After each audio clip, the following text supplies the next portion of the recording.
My name is Ethan Walsh, and for most of my life, I romanticized forests far more than I should have. Woods never frightened me.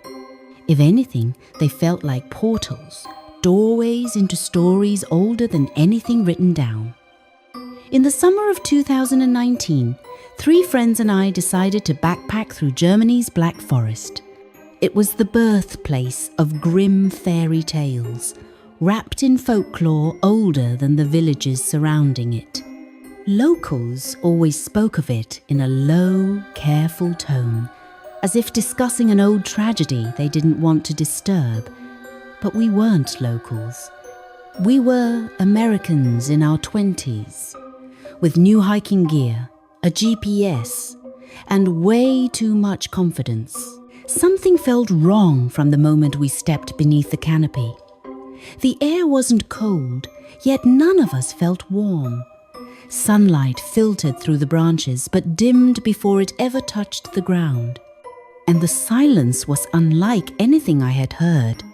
It wasn't peaceful quiet, it was engineered quiet. No birds, no insects, no wind. Just a heavy, suffocating stillness that pressed against our ears like static without sound. Mark tried to joke, "Feels like someone hit the mute button," but even he couldn't smile after saying it. Around dusk, a thick white fog rolled in and swallowed the trail. Our GPS kept recalculating, spinning us in circles. When the fog finally thinned, we realized the landscape around us had changed. We were no longer anywhere near the marked path.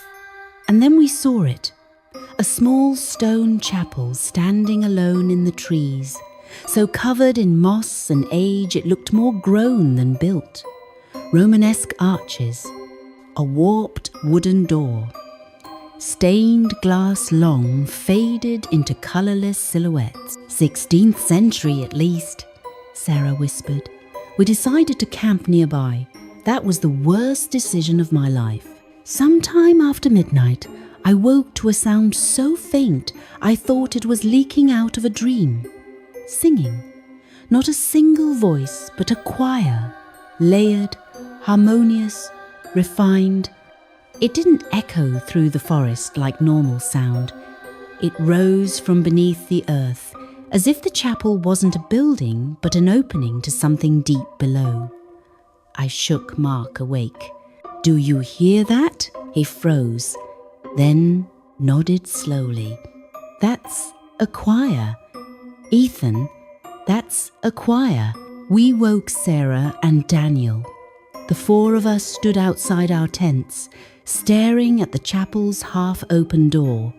No light glowed inside, yet the singing drifted out steadily, sung in a language none of us recognized. It sounded vaguely Latin, but older, cracked at the edges, ritualistic. Then the music shifted. A new voice joined the harmony, close, familiar. Mark went pale. "That sounds like me," he whispered. I thought he was trying to scare us, until I listened carefully. There it was. A young male voice with Mark's exact tone, deepening the harmony, carrying one of the lower lines with unsettling clarity. I whipped around. Mark wasn't standing next to us anymore. We didn't hear footsteps. We didn't hear breathing. He was just gone. Swallowed by the silence of the forest. Only his voice remained, singing beneath the chapel. Daniel ran toward the doorway before we could stop him. The moment he crossed the threshold, the entire choir cut off.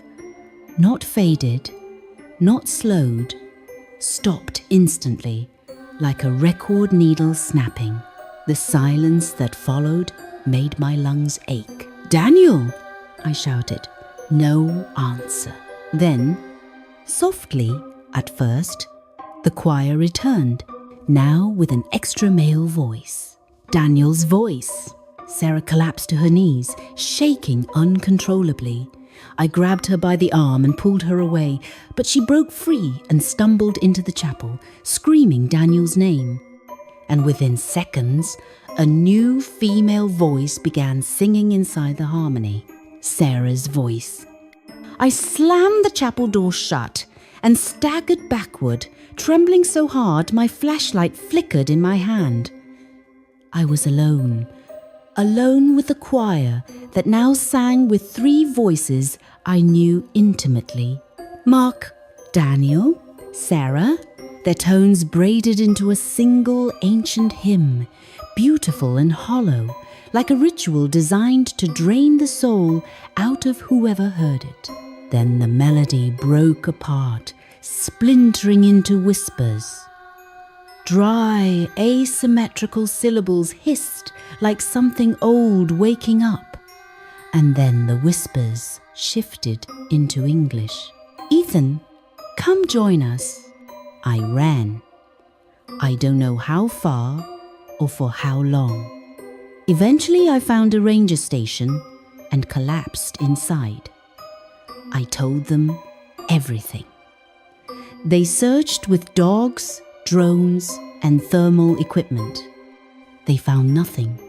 No chapel, no campsite, no footprints, no sign that any of us had been there at all. They questioned me for 16 hours before letting me go. I flew back to the US and tried to rebuild a life, but the fear never left. A few nights later, I opened the shared email account we used for planning the trip. A new message sat in the inbox. No sender, no subject, just a single audio attachment.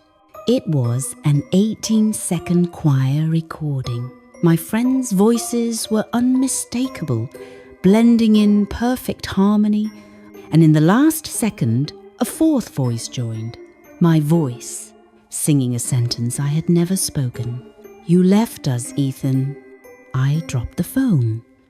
No one could fake that. No one had access to that account.